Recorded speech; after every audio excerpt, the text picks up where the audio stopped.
오늘 이 자리에 함께 하신 여러분들에게 하나님의 은혜가 함께 하시기를 주님의 이름으로 축원합니다. 오늘 우리가 읽은 성경 얘기는 많은 사람이 아는 얘기입니다. 여리고라고 하는 성이 있는데 그 성이 워낙 튼튼한 성이에요. 근데 그 성을 넘어가야 가나안 땅에 들어가고 약속의 복을 받을 수 있습니다. 그래 그 성을 넘어뜨려야 되는데 그 성이 워낙 튼튼한데 문까지 꽉 닫혀 있어가지고 이거 점령할 방법이 없습니다. 여호수아 6장 1절에 보면 이스라엘 자손들로 인하여 여리고는 굳게 닫혔고 출입하는 자 없더라. 여리고성은 한 8,500평 정도 되는 큰 성이었는데 고고학자 존 가스팅 박사의 얘기를 쭉 들어보면 외벽 두께가 한 2m 됐대요. 굉장히 두꺼운 거죠. 그 사이가 좀 떨어져 있고 그 내벽 두께가 한 4m 됐대요. 그 공간이 한 4.6m 정도 공간이 또 있었다니까 굉장히 큰 성입니다. 높이가 10m나 돼가지고 그 당시에 어떻게 이런 성을 쌓을 수 있을까 할 만큼 튼튼한 성이었답니다. 그러니까 거기에 어떻게 쳐들어가겠어요. 요즘에 사극에 나오는 것처럼 뭐 사다리를 갖다 놓고 올라가다 막 활을 쏘고 그래야 되는, 그러다 보면 너무 많은 사람이 죽으니까 생명을 귀히 여기시는 하나님이 이스라엘 백성을 그렇게 참 곤란한 상황입니다. 근데 그때 하나님께서 이 성을 어떻게 너희가 무너뜨릴 수 있는지 방법을 자세하게 적어주신 게 오늘 우리가 읽은 여호수아 6장 1절로 7절에 있는 말씀입니다. 사람 뜻대로 하지 말라는 거예요. 사람 생각대로 하지 말라는 거예요. 그냥 6장 2절에 보면 이런 말씀이 있습니다. 여호와께서 여호수아에게 이르시되 보라, 내가 여리고와 그 왕과 용사들을 내 손에 넘겨주었으니, 이미 전쟁에 이긴 줄로 믿으시기를 바랍니다. 하나님이 다 주신다고 약속했으니까 하나님의 약속 믿고 너는 그냥 가라는 거예요. 근데 가는 방법을 총을 들고 칼을 들고 활을 들고 가는 게 아니라 그냥 그 성 있으니까 주변을 너는 그냥 돌으라는 거예요. 하루에 한 바퀴 돌고 또 다음날 한 바퀴 돌고 또 다음날 한 바퀴 돌고 6일 동안 한 바퀴씩을 돌고 7일째 되는 날은 7바퀴를 돌고 와 하고 여호와의 칼이다 여호수아의 칼이다 그리고 소리를 지르면서 앞으로 나가라는 거예요. 그러면 하나님이 그 성을 무너뜨려 주신다는 거죠. 이 본문을 가만히 읽다 보면 궁금한 게 한두 가지가 아닙니다. 그냥 어차피 하나님이 하실 거, 그냥 하나님이 다 푹 눌러가지고 다 그냥 여리고성 무너뜨리고 그냥 가라고 그러시지, 뭘 거기 뭐라고 돌으라고 그랬을까? 여러분 같으면 돌았겠어요? 안 돌았겠어요? 내가 거기 돌고 있는데 성문이 열리면서 여리고성의 군사들이 막 말다가 나오면 어떡해? 내가 거기를 돌고 있는데 여리고성에서 막 화살을 쏴대면 또 어떻게 해요? 이게 참 골치 아픈 문제입니다. 그런데도 불구하고 하나님이 도르라고 하시니까 여호수아와 이스라엘 백성들이 제사장을 앞세우고 언약궤를 앞세우고 나팔을 불어대면서 그 성을 빙빙 도른 거잖아요. 그랬더니 그 성이 마지막 날에 그 함성소리와 함께 다 무너지고 이스라엘 백성들이 그 성을 점령하게 된 이야기를 믿으시기를 바랍니다. 성경은요, 믿음으로 받아들이면 그 일이 오늘도 내게 이르다 합니다. 요즘에 참 답답한 일은요, 너무 안 믿으려고 그래. 하나님의 성품 중에 하나가 뭐냐면 하나님은 혼자 무슨 일을 하지 않으십니다. 천재창조 이후로 하나님은 늘 사람을 파트너로 삼으시고 사람과 합작해서 일을 하기로 하시고 사람에게 능력과 재주를 주신 후에 그 사람이 성실하게 그 일을 잘 감당하면 하나님이 마침표를 딱 찍어주시고 그 후에 그 일을 해준 사람들을 축복하시던 하나님이셨습니다. 오늘도 하나님이 여러분들에게 능력을 주셨음을 믿으시기를 바랍니다. 일거리를 주셨음을 믿으시기를 바랍니다. 그러면 하나님이 시키시는 일을 주여 내가 여기 있나이다. God use me. 주여 나를 사용하여 주옵소서. 그리고 하나님 앞에 쓰임 받으면 하나님이 여러분을 이뻐하셔서 축복하시고 사용하시고 넘치는 은혜를 여러분에게 채우실 줄로 믿으시기를 바랍니다. 어떤 사람들을 하나님이 쓰십니까? 성경을 쭉 읽어보면 아주 적극적이고 성실하고 진실하고 하나님을 절대적으로 신뢰하는 사람들, 이 사람들을 하나님이 사용하십니다. 아무나 하나님이 쓰지 않으세요. 요즘에 교인들 가만히 보면 공짜의식, 나쁜 말로 거지근성이라고 그러는데 이거 참 많이 드러납니다. 교인들뿐이 아닙니다. 목사님들 중에도 너무너무 많아요. 제가 교회 처음 개척하고 전도사 생활하면서부터 늘 마음에 경계하고 살았던 게 이겁니다. 거지 근성 갖지 말자. 전도사가 되니까요, 어디 가도 밥 사라는 사람 아무도 없어. 다 얻어먹여 준다 그리고 다 도와준다. 아무것도 없으니까. 근데 늘 뭐 얻어먹고 살고 그러고 살아야 되거든. 근데 어느 날 기분이 나쁜 거야. 내가 그리스도인인데 말이지, 내가 하나님의 사랑받는 아들인데 이렇게 거지같이 살아도 되겠나. 하나님, 내가 비록 아무것도 없어서 늘 얻어먹고 살기는 해야 되지만 그래도 하나님, 나도 밥 사는 사람 되게 하여 주옵소서. 늘 이렇게 얻어먹는 걸 당연하게 여기지 않게 하시고 그분들에게 감사하는 마음 가지게 하여 주시옵시고, 그리고 하나님, 나도 베푸는 자가 되게 하여 주옵소서. 근데 대부분은 그렇게 안 합니다. 얻어먹다 보면 그게 재밌어요. 거지 아무나 하는 거 아니에요. 그거 거지 근성이 있어야 해요. 그게 근성이 있다니까. 괜히 공짜면 좋고 말이죠. 누가 뭐 할인해 준다 그러면 괜히 가보고 싶은 사람들 있다니까. 난 뭐 90% 할인해 준데도 안 삽니다. 나한테 필요 없어 하면 안 사면 되지. 근데 꼭 누가 할인한다고 텔레비 보다가 며칠 남았다고, 지금 몇 시간 남았다고, 몇 명 남았, 그러면 그거 눌러대는 여자들이 있어. 왜 그래? 그 공짜 좋아하는 건 절대 미치고 파는 놈이 세상에 어딨어요. 근데 우리의 근성 가운데 하나가, 나는 아무것도 안 하고 그냥 다 쏟아져 내렸으면 좋겠어요. 이거 뭔가 큰 문제 있는 사람들입니다. 요즘에 명량이라는 영화가, 그게 명랑이 아니라 명량입니다. 근데 명랑 봤냐고 자꾸 물어보는 사람이 있는데, 명량, 그 바다 회오리 바람 명량, 그 영화가 대단히 인기라고 신기록을 계속 경신한다고 그러는데, 뭐 우리나라 인구 중에 영화 볼만한 사람은 다 봤다고 그러더라고요.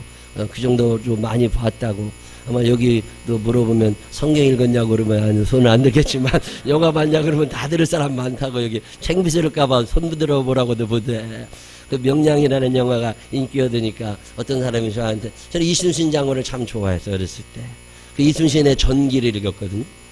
참 멋있습니다. 이순신 그 묘지도 가보고, 이 현충사도 몇 번씩 가봤습니다. 이순신 장군 참 좋은데, 지난주에 어떤 분이 저한테 이순신 장군의 정신세계, 그리고 글을 보내왔습니다. 거기 보면도 참 많이 깨닫게 돼요. 집안이 나쁘다고 탓하지 마라. 나는 역적의 가문에서 태어나 가난 때문에 외갓집에서 자랐다. 집안이 나쁘다고 탓하는 사람들 많지요. 머리가 나쁘다고 말하지 마라. 나는 첫 시험에서 낙방하고 32의 늙은 나이에 겨우 과거에 급제했다. 좋은 직위가 아니라고 불평하지 마라. 나는 14년 동안 변방 오지에 말단 수비 장교로 돌았다. 윗사람이 치시라 어쩔 수 없었다고 말하지 마라. 나는 불의한 직속 상관들과의 불화로 몇 차례나 파면과 불이익을 받았다. 기회가 주어지지 않는다고 불평하지 마라. 나는 적군의 침입으로 나라가 위태로워진 후 47의 제독이 되었다. 조직에 지원이 없다고 실망하지 마라. 나는 스스로 논밭을 갈아 군자금을 만들었고 23번 싸워 23번 이겼다. 윗사람이 알아주지 않는다고 불만 갖지 마라. 나는 끊임없는 임금의 오해와 의심으로 모든 공을 빼앗긴 채 옥살이를 해왔다. 자본이 없다고 절망하지 마라. 나는 빈손으로 돌아온 전쟁터에서 13척의 낡은 배로 133척의 적을 막았다. 죽음을 두렵다고 말하지 마라. 나는 적들이 물러가는 마지막 전투에서 스스로 죽음을 택했다. 제 글을 읽으면서 이순신 장군을 참 정확히 이해했다고 하는 생각이 들었습니다. 생존 능력이 점점 떨어져가는 시대를 살아갑니다. 대형 사고는 연일 터지고 그 사고는 이제 먼 나라 얘기가 아닙니다. 우리 주변에서 어마어마한 일들이 일어나고 있습니다. 세상은 점점 악하고 험한 이 세상, 나 홀로 걸어갈 때에 세상이 점점 좋아질 리는 없습니다. 세상은 점점 숭악해지게 되어 있는데, 문제는 우리에게 이 험한 세상을 감당할 수 있는 생존 능력이 있느냐는 거죠. 야성이 사라져간 시대를 살아갑니다. 어떻게든지 한번 해봐야지. 이 적극성이 사라진 시대를 살아가고 있습니다. 불타는 건물 속에서도 살아날 수 있고, 기울어져 가라앉아가는 배 속에서도 살아날 수 있는 이 생존 능력이 점점 떨어져가는 거예요. 누가 도와주겠지, 누가 와서 끄집어내 주겠지, 그러다가 끝나는 거라니까요. 목사님들이나 선교회장님들이나 속장님들, 교사들에게 제가 자주 당부합니다. 발로 살으라고, 발로 살으라고. 전화하고 끝내지 말고, 문자 보내고 끝내지 말고, 한 번 발로 찾아가 만나라고. 밥을 한 번 더 먹고 한 번 더 얼굴 보면 그만큼 친해지는 거라고. 좀 열심히 좀 해보라고. 자꾸만 게을러지고 소극적으로 살아가면서 누군가 다 해주기를 바라는 그런 사람들에게 따끔한 충고를 한 사람 몇 명 있습니다. 올해 5월 달에 미국의 대학 졸업식들이 있었는데 그 졸업식들 중에서 미국의 여성 리더들, 여성들 중에 굉장히 성공한 여성 리더들이 가가지고서 이 강의 축사를 한 적이 있습니다. 거기 쭉 읽어보니까 메리 바라라고 하는 제너럴 모터스사의 CEO입니다. 연봉이 150억 원쯤 되는 사람이에요. 이 사람이 미시간 대학 졸업식 축사에서 이런 예, 정면으로 맞서서 도전해라. 질질 끌려다니려고 그러지 말고 재능이 많다는 것만 가지고는 충분하지 않다. 남과 구별지을 만한 탁월한 능력을 네가 가져야 된다. 그러면서 희망만 가지고 있지 말고 이 희망을 구체화할 수 있는 행동을 네가 못하고 있느냐. 뭐 이런 질문을 던졌다고 그러네요. 세렐 샌드버그라고 하는 페이스북 최고 업무 책임자. 연봉이 180억 원이랍니다. 5월 3일 날 시카고 대학의 졸업식에서 이런 말 했답니다. 가만히 회의하다 보면 늘 뒤에 앉아있는 사람이 있대요. 그렇게 인생 살지 말고 목소리를 적게 내려고 하지 말고 손을 들으라고 그럴 때 이렇게 들지 말고 이렇게 손을 들으라는 거예요. 인생을 살면서 좀 적극성을 가지고 손을 들으라고 그러면 높이 들고 소리를 내라고 그러면 확신이 없다 할지라도 자신 있게 말하는 사람들, 그 사람들이 세상을 성취해 나가는 거지. 저 뒤에 앉아가지고 필 이런 사람은 아니라는 거예요. 자신감과 열정을 가지라고. 자산이 3조 7천억 원에 달하는 토리 버치 그룹의 토리 버치 회장이 5월 17일 날 맙슨 칼리지 졸업식에서 이런 충고를 했습니다. 하룻밤새 성공에 이르는 방법은 없다. 성실하고 꾸준하게 살던 사람들이 성공하는 거지 한 방에 뭘 하려고 하지를 말아라. 여러분, 미국 오바마 대통령의 부인인 미셸 오바마가 이번에 뉴올리언즈의 딜라스 대학 졸업 축사에서 이런 말을 해서 pay it forward. 이게 무슨 얘기냐면 이제 지불하고 살아가라는 거예요. 그동안 네가 어떤 보상을 받았지 않았느냐. 그동안 너희가 대학을 졸업하게 되었고 여기에 산다고 하는 것 자체가 큰 은혜를 입은 것이 아니냐. 그러면 은혜 입은 사람답게 이제는 좀 보답하며 살아가는 인생을 살아가라는 거예요. 아주 참 마음에 와닿는 얘기입니다. 이 거지근성 있는 사람들은 보답하는 게 안 된다고. 그냥 또 받아야 되고 또 받아야 되고 모아야 되고 이거 아니거든요. 수잔 보이치키라고 하는 유튜브 CEO입니다. 이 사람이 존스 홉킨스 대학 졸업식에서 이런 얘기했습니다. 실패를 두려워하지 말아라. 실패를 두려워하지 말고 행동할 줄 아는 사람들만이 세상의 성공자가 될 수 있다. 여러분 어떤 사람이죠? 소극적이고 늘 뒤에서 눈치 보고 이거 아니라는 거죠. 솔로몬이라고 하는 사람이 있습니다. 솔로몬이라고 하는 사람이 그의 아버지 다윗을 평가합니다. 그 아버지 다윗을 평가할 때 뭐라고 평가하느냐면 우리 아버지는 성실한 사람이었습니다. 우리 아버지는 정직한 사람이었습니다. 우리 아버지는 공의로운 사람이었습니다. 그리고 우리 아버지는 늘 하나님 앞에 서 있는 사람이었습니다. 자기 아버지를 평가하는데 그 성경을 읽어보면 딱 네 가지로 평가를 하는 거예요. 우리 아버지는 성실했습니다. 우리 아버지는 정직했습니다. 우리 아버지는 공의로웠습니다. 그리고 우리 아버지는 늘 하나님 앞에서 하나님과 함께 살려고 했습니다. 저는 이러한 칭찬과 존경이 여러분의 자녀들의 입에서 나오게 되시기를 바랍니다. 너희 아버지를 어떻게 평가해봐라. 그럴 때 아버지에 대하여 좋은 평가를 해야 된단 말이에요. 그 외에 옛날 텔레비 보니까 그 밖에서 밤에 시끄막 떠들고 술 먹고 떠들고 그걸 한자성어로 뭐라고 그러냐고 그러니까 고성방가라고 그러더라. 고성방가. 근데 고성방가인데 초등학교 아이들한테 그 설명을 해주고 이게 한자로 뭐냐고 그랬더니 고음불가라고 써놔야 애들이 그렇게 많았대. 애들이 그렇게 무식할까? 근데 그 중에 어떤 한 아이가 아빠인가? 이렇게 써놨더래요. 아빠인가? 나 그 얘기를 들으면서 이게 참 마음에 많이 웃었어요. 다 소리 질러대니까, 술 먹고 소리 질러대니까 아빠인가? 이게 말이 되냐 말이지. 여러분의 자녀들이 여러분의 부모를 어떻게 평가할 때? 우리 아버지는 성실한 분이셨습니다. 우리 아버지는 진실하고 정직한 분이었습니다. 우리 아버지는 공의로운 분이었습니다. 그리고 우리 아버지는 하나님 앞에서 하나님과 함께 살던 사람이었습니다. 이 칭찬이 여러분에게도 들려드리게 되시기를 바랍니다. 성경은 말씀합니다. 데살로니가후서 3장 10절 우리가 너희와 함께 있을 때에도 너희에게 명하기를 누구든지 일하기 싫어하거든 먹지도 말게 하라 하였더니 일하지 않았으면 먹이지도 말라는 거예요. 애들 공부 안 하고 놀거든 밥 먹이지 마시라는 거예요. 이거 다 해줘서 될 일이 아니라는, 내가 할 일을 할 줄 아는 사람. 여러분 성경을 읽다 보면요, 만나가 40년 광야 생활에 쭉 내려옵니다. 만나가 내리다가 가나안에 딱 들어가니까 만나가 딱 끊겨버렸어요. 그게 이스라엘 백성은 하나님 왜 우리에게 오늘은 만나를 안 주십니까? 그랬더니 하나님이 뭐라고 그러세요?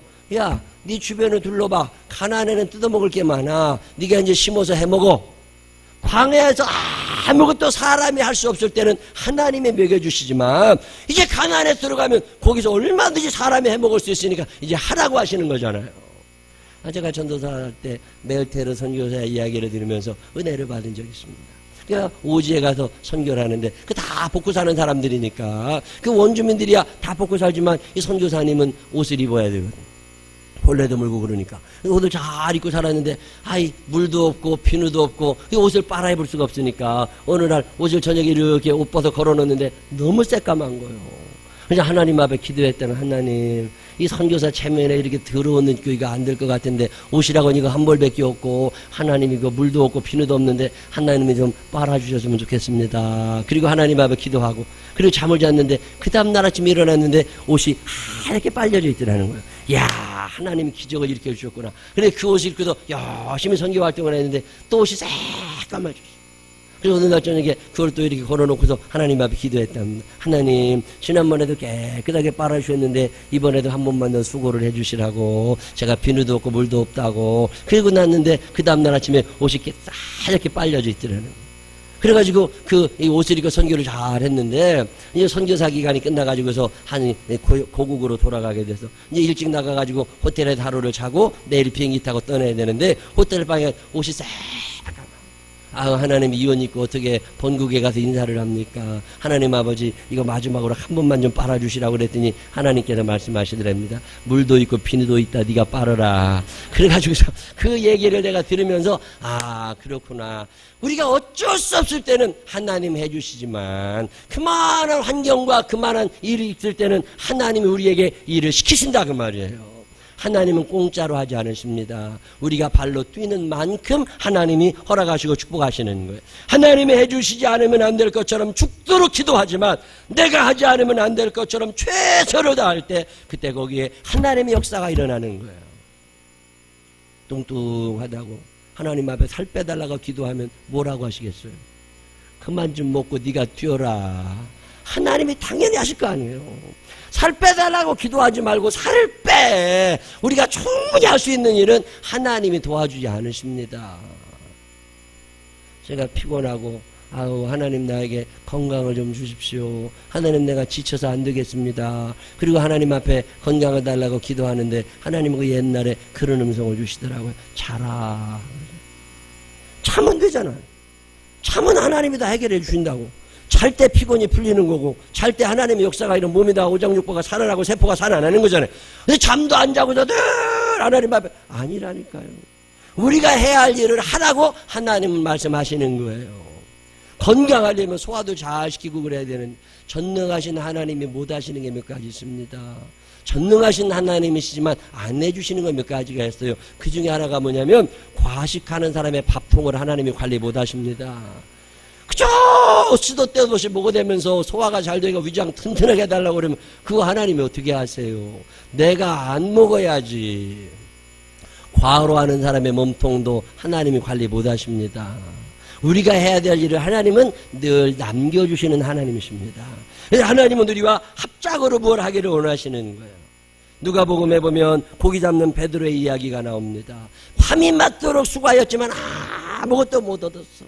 근데 예수님께서 말씀을 주시신 후에 베드로에게 뭐라고 그러세요? 깊은 데에 가서 그물을 내려 고기를 잡아라. 왜 그러셔? 그냥 고기 그냥 배에다 싸주시면 되지. 아니면 그냥 돈으로 갖다 주시든가. 우리 생각에는 그냥 예수님이 그냥 베드로의 배에다가 고기를 꽉 채워주셨으면 좋겠는데 예수님은 그런 분이 아니십니다.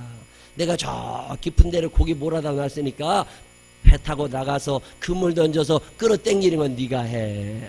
예수님은요 우리의 할 일을 남겨두시는 분이십니다. 세상 살면서 이 법칙을 어기시면 안 됩니다. 우리가 기도는 하지만 우리가 해야 할 일을 하나님은 반드시 남겨두심을 기억하시기를 바랍니다. 여리고성을 그냥 무너뜨리지 않으십니다. 그 사람들이 하는 일은 아무것도 없지만 그냥 돌아라는 거예요. 그래서 돌았더니 하나님이 하시잖아요. 부부간에도 사랑하며 사시기를 바랍니다. 따라해보세요. 아멘. 부부간에도 사랑하며 사시기를 바랍니다. 사랑하며 살으라니까요. 사랑이 저절로 생기는 게 아닙니다. 노력을 해야 된다니까. 그냥 한눈에 반해가지고 무슨 애꾼과 한눈에 반하게 그런 일 안 일어납니다. 살다 종이 붙고 사는 거고 제가 얼마 전에도 말씀드렸잖아요. 딱 맞아서 사는 사람 아무도 없다. 맞추어가며 사는 거다. 시작! 박수를 치면서 해보시라니까 딱 맞아서 사는 사람 아무도 없다. 맞추고 가면 사는 거다. 시작! 이 맞추어 가는 능력을 사랑이라고 그러는 거예요. 이 사랑은 적극적으로 해야 됩니다. 요즘에 여자들 참 무서워졌어요. 옛날에는 드라마를 봐도 시끄러운 여자들 안 나왔습니다. 근데 요즘 드라마들은 다 여자들이 소리 질렀어. 그리고 다 해붙이고 산다니까. 근데 우리 집사람 텔레비 보면 뭐라 그럽니다. 그거 좀 그만 보라고. 그거 자꾸 보다가 그렇게 닮아가. 아닌 것 같지만 그렇게 닮아간다니까. 지금도 착하지 않은 여자들 많은데 자꾸 그런 거 봤다가는 쏙 닮아갑니다. 집안에 여자들 소리 시끄러워 될 일 아무것도 없다고. 사랑하며 살아가야 되는데 왜 그렇게 텔레비 드라마마다 악당 같은 여자들이 나와가지고 다 시끄럽게 사기 쳐대고 거짓말해대고 그런 것도 여자들이 눈이 쑥 빠지게 쳐다보고 앉아있다고. 남편들 사랑하며 사시기를 바랍니다. 요즘에 그런 여자들이 자꾸 나오니까 남편 암살범이 나오는 거예요. 남자들 죽는 남자 요새 세고 셌습니다. 얼마 전에 어떤 분이 저한테 카톡으로 글을 보내왔더라고. 우리 집사람한테 보내주지 나한테 보내왔어. 거기 뭐라고 있느냐면 남편 죽이는 방법 이렇게 써있어. 첫 번째, 술 먹고 들어온 남편 밉지만 출근할 때 옷 잘 다려놓고 해장국과 밥상을 따뜻하게 차려놓으세요. 남편이 일어나면 깜짝 놀라서 심장마비로 죽을 겁니다. 그래서 남편이 퇴근하고 들어오면 수고했다고 뜨거운 물 받아놓고 목욕시켜주세요. 열받아 죽을 수도 있습니다. 평소에 안 하던 짓 계속 하세요. 잔소리 대신 칭찬과 사랑의 말을 주세요. 왜 그러느냐고 물어보면 웃어만 주세요. 궁금해서 죽을지 모릅니다. 현모양처 되세요. 아이들에게 친절하고 상냥한 엄마로 사세요. 남편에게 이해심이 많은 사랑스러운 아내로 사세요. 어쩌면 남편은 비위가 상해서 죽을지도 모릅니다. 쭉 써놨더라고요. 남편에게 정성 들이고 사랑하고 다 맞추고 행복하게 해주다 보면 저게 무슨 꿍꿍이가 있나 그래서 불안해서 죽을 거래. 그러면서 쭉 써놨어요. 적극적으로 사랑할 때 세상은 아름다워지는 거지 어떻게 되겠지 그래가지고 되는 세상이 아닙니다. 기도를 함에 있어서도 적극적이어야 하고 진실해야 됩니다. 지난주에 인천광역시의 구청장님 한 분을 만났어요. 전국에 있는 구청장들 중에 예산을 앞으로 제일 많이 써요. 아주 큰 그분이 그런 얘기를 해요. 교회 장로님이신데 자기가 구의원 선거도 해봤고 시의회의원 선거를 2번이나 해봤고 구청장 선거를 해봤는데 8번 경선을 다 거치면 예비 경선까지 8번 하는 동안 한 번도 지지 않고 이겼었대요. 근데 자기가 선거한다고 돌아다니면서 만나야 몇 사람이나 만나겠느냐는 거예요. 자기가 아무리 열심히 한다고 해도 아랫사람 하나 잘못하면 그냥 나가 떨어지는 거고 어떤 이슈 하나 하면 그냥 무너지는 건데 이번에 세월호의 그 심란한 속에서도 새누리당으로 나왔는데 구청장이 됐어요. 그러면서 저한테 그런 얘기예요. 아무것도 할 수 있는 게 없더래. 하나님만 바라보고 하나님이 도와주지 않으시면 내가 될 수 없는 것처럼 하나님 앞에 나가 기도하고 목사님들 만날 때마다 기도 부탁하고 내가 하지 않으면 안 될 것처럼 새벽 6시부터 밤 11시까지 계속 돌아다니고 그러고 살다 보니까 하나님이 오늘 여기에 이르게 하셨다고, 하나님 의지하고 사는 게 재밌다고 그러면서 그럽니다. 구청장 일을 하다 보니까 시의회 의원할 때는 편했대요. 비가 많이 오면 국장들한테 전화해가지고 거기 좀 가보라고 그러면 되는데 이제 자기가 가야 되는데, 그래서 비가 와도 걱정이고 바람 불어도 걱정이고 아주 360일 걱정. 구청장 되고 살이 한 몇 킬로 빠졌대요. 감당이 안 돼가지고. 그러면서 목사님 기도해 주시라고. 기도가 아니면 아무것도 할 수 없겠더라고. 요한일서의 목사님이 우리에게 3H를 가르친 적이 있습니다. 하나님의 축복과 하나님의 은혜 안에 살고 싶으냐 3H를 기억해라. 첫 번째 H는 head입니다. 바른 생각을 하며 살아가라. 바른 생각을 하고 살아가라. 두 번째 H는 heart입니다. 심장이 따뜻한 사람이 되라. 심장이 따뜻한 사람이 되라. 누군가를 사랑하며 살아가라. 바른 생각을 하고 심장이 따뜻하다 할지라도 세 번째 H는 hand입니다. 손이 움직이지 않으면 아무 소용이 없다. 내가 할 수 있는 한 최대한 손을 사용해서 다른 사람을 도와주며 살아가라. 이 3H가 잘 잊혀지지 않습니다. 머리에 맑은 생각, 바른 생각을 하고 가슴이 따뜻해야 되지만 동시에 손이 부지런하지 아니하면 아무것도 할 수 없다고 우리 선배들은 가르쳐주고 있습니다. 오늘 여리고성을 무너뜨릴 때 하나님은 홀로 충분히 하실 수 있으시지만 하나님 혼자 안에 앉으시고 사람에게 같이 파트너로 일하자고 부탁하십니다. 그리고 순종할 때에 그 역사를 이루어 주십니다. 공짜 좋아하고 그지근성 갖고 사는 거 좋은 거 아닙니다. 오늘 성경은 우리들에게 그리스도인의 삶의 길을 말씀하고 있습니다. 하나님이 들어주지 않으시면 안 될 것처럼 죽도록 기도하지만 내가 하지 않으면 안 될 것처럼 성실하게 진실되게 지혜를 달라고 기도하며 하나님 앞에 열심히 부지런히 움직여서 하나님이 주시는 축복을 다 받아들이고 넉넉하게 사명 감당하며 살아갈 수 있는 모두가 되시기를 주님의 이름으로 축원합니다. 기도하겠습니다. 하나님 아버지, 게으른 적이 있습니다. 짜증난다고 퍼질 때도 있습니다. 안 된다고 절망할 때도 있습니다. 하나님, 세상의 지도자들도 그렇게 살면 안 된다고 하는데 하나님이 그걸 좋아하시겠습니까? 여리고성에 무너졌습니다. 하나님이 하실 수 있지만 사람을 사용해 주십니다. 베드로의 배에 고기를 잔뜩 실어 주실 수 있으시지만 베드로에게 고기를 잡으라고 말씀하십니다. 하나님 아버지, 이제 우리가 이 땅 살아가면서 악하고 험한 이 세상 하나님 의지하고 살지만 기도만 하는 사람들이 아니라 지혜 주시는 대로, 음성 주시는 대로 순종해서 성실하게 최선을 다하여 적극적으로 살아갈 수 있는 당신의 자녀들 되게 하여 주시옵소서. 머지않은 날에 큰 승리자들이 되게 하여 주시옵시고, 내 앞에 있는 여리고성이 무너졌다고, 큰 고기를 잡게, 많은 고기를 잡게 되었다고 간증할 수 있는 당신의 자녀들이 되게 하여 주옵소서. 예수님 거룩하신 이름으로 기도드렸습니다. 아멘.